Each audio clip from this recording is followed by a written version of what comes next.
Hello everyone, Jeff Cote here with boatingtechtalk.com.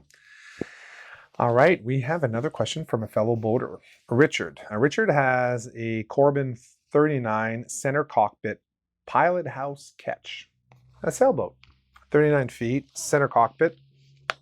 All right, so this is a 1986 boat. He says, Jeff, we're preparing our boat for a liveaboard cruising. And what are your top tips for rewiring a mast? Ours is removed and I'm preparing to replace all the wires. Oh, Richard, what a great question, because I just did the exact same thing on my sailboat's mast. So this is I saw the question coming in my inbox. I was like, well, why not talk about this? So when your mast is off your boat, and some of us obviously take down their masts more regular than others, but here in the Pacific Northwest, because most of the boats stay in the water all throughout the year, it's pretty uncommon for us to take our mast or demast of a sailboat. So because it's pretty uncommon to do that, that means that it rarely gets done. And so given the opportunity, especially if you're not planning on doing it again, or your frequency is every 5, 10, 15, or 20, or 30 years, besides obviously, and in my case, looking at all the standing rigging, all the fittings, and all the things that a rigger would have to do on the mast. So in my instance, they looked at obviously repainting, redoing all the metal fittings, making the right penetrations in the mast, all of that stuff. But then again, that's more sort of a rigger, right? So that you'll want to have do that, or you'll do it yourself. But regardless, that's a skill in itself. Here today, I'm talking about the electrical or the communications part of what do you do when your mast is down. So the first thing in my case, especially if your mast hasn't been touched in 20, 30 years, and my boat is a 1990, so nobody had done this since 1990, so we're talking over about 30 years, I basically took every single piece of wiring out of that mast. Why? Because when the mast is down, a running wire in a mast is a joke.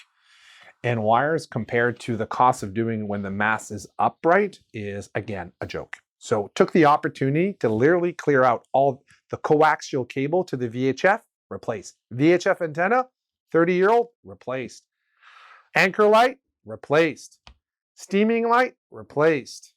Spreader lights, replaced. All of it. Why? Because now's the time. Everybody's working at literally the best sort of level, which is at hip height. You put the mast on a horse, right? I'm not sure what the name is in English. Sorry for my lack of translation here, folks. But you've got the mast on the ground. You're working at hip level. This is perfect. This is a great occasion to run all new wires.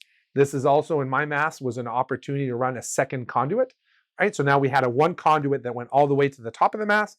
Then we had another conduit that was running sort of from the bottom of the mast to where the radar was going to be installed, because yes, I decided to install my radar on the mast.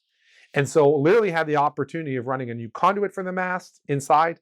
So I have two conduits, which was again a new opportunity. I don't think you could ever do that with the mast being upright. And then making sure that all the connections are done properly. Now's your opportunity, right? Why not? And then for me, and again, this is, some people are going to say, oh, it's stupid. Oh, it's overkill. Oh, you don't need to do that. And I'm not disagreeing with you. I'm telling you about what I would have done on my mast, which I just did literally a month ago, right? And it's not to say that I'm right and someone else is wrong. We don't need to make things polarized. There's no right or wrong here. Jeff Cote's opinion is take the opportunity when the mast is down, especially if it hasn't happened in years or decades or ever.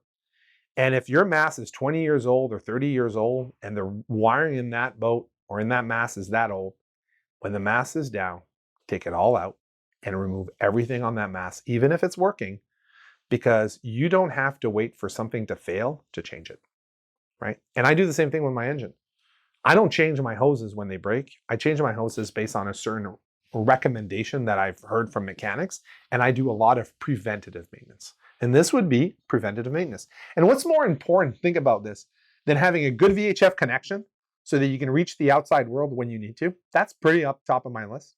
A really good anchor light that works, because sometimes you're in an anchorage that actually has traffic at night and that you want visibility.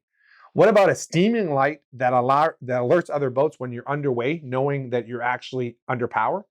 What's more important than actually a deck light at night, so that when you actually are fixing your anchor or something and it's terrible, that you want to see what you're doing? Or a spreader light? Maybe you're installing a radar. That's one of the reasons I did it. Now you're installing a radar, you're making sure the bracket. All those reasons are good reasons to not have to worry. And when we're out boating, my philosophy has always been take care of what you can sooner rather than later. Because I can guarantee you that once we're on the water, things start failing. And the things that you didn't replace are probably the things that are going to start failing. So you got to get yourself ahead of the curve. So great question, Richard. I love it. And I hope I don't upset too many people by telling people to do a lot of preventive maintenance with their mast work. But I truly believe that it's worth every penny, because being on the water is about having a trouble-free experience as much as possible. Mine aren't trouble-free, but I do reduce the risk. And the best way to doing that is preventative maintenance. So thanks for asking. And thanks for watching. Thank you for watching this PYS video. If you've got further questions, please ask them below or send us an email via the contact forms on our website. Happy to donate my time to share information with you. You can support us in keeping this channel ad-free by purchasing some merchandise on our store or by making a donation on PayPal. And don't forget to subscribe. Thanks again for watching.